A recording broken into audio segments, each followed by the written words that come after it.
Now recognize gentleman from Virginia, Mr. Griffith, for 5 minutes. Thank you very much, Mr. Chairman. This has been very informative. I appreciate all the testimony. You all are doing some great things. I will tell you that it's kind of interesting, and it was timely. On February 28th, just a week or so ago, I got an email from a constituent who apparently keeps up with a lot of these issues. And he started talking in his email about NanoFlu and what was going on and how we might be able to push that particular product forward. And one of the things that he raised in his comments that I thought was very interesting, he says that they've already done phase 1, so I guess we're coming to you, Dr. Gottlieb. But he said they've already done phase 1 human trials. They don't plan to do phase 2 until the third quarter of 2018 because obviously you want the flu to be out there to a certain extent in order to be able to test it.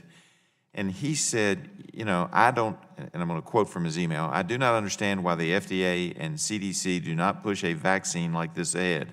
It would seem to me they might push for phase 2 in Australia this year and possibly a phase 3 this year in the U.S.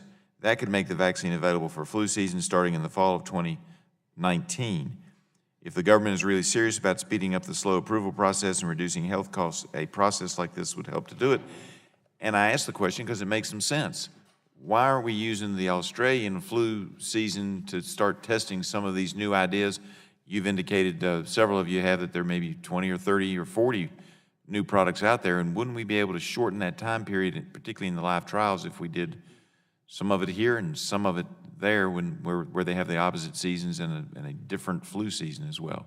So I'll start with you, and I welcome anybody's comments. I'll just comment briefly, Congressman. I'm not sure I'm familiar with the product. I think this is a recombinant vaccine that you're referring to? I believe that it is too. I'm not well enough versed in it to say, but yes, and it's been tested mostly, I think, comparing it to the vaccine for senior adults. But since I'm apparently rapidly approaching that category, right, I'm very interested. I turn 60 later this month. I'll just say, it is not uncommon to see products tested in the southern hemisphere, so I'm not sure what the particular circumstance here is, but that isn't a common phenomenon with new products. You'll see them tested there to help accelerate the development process. So I can tell Pastor Jones that y'all are not against it. You could pass on to anyone that we are willing to actively engage with any sponsor that's developing an innovative product in this space.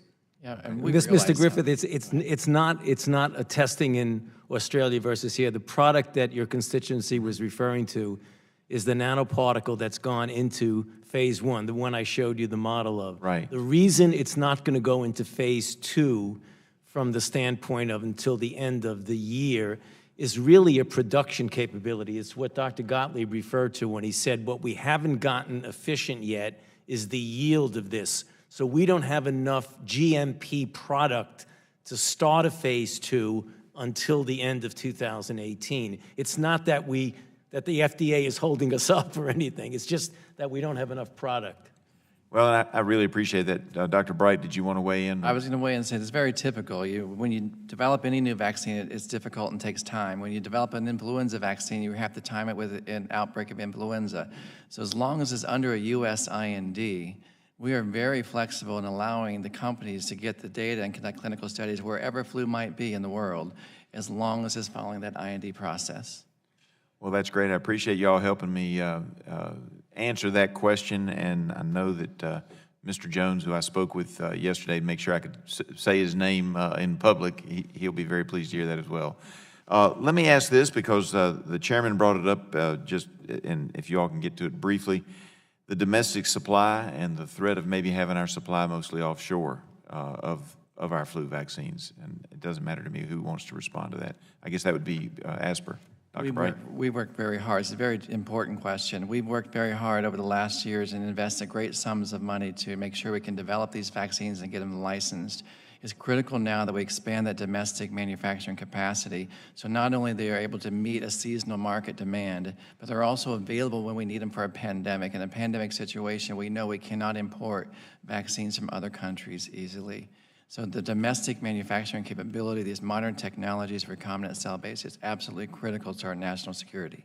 And I appreciate that, and my time is just about up, but I would say, could you please let us know what we can do to assist in trying to get more onshore production? And I yield back. Gentleman yields back. Chair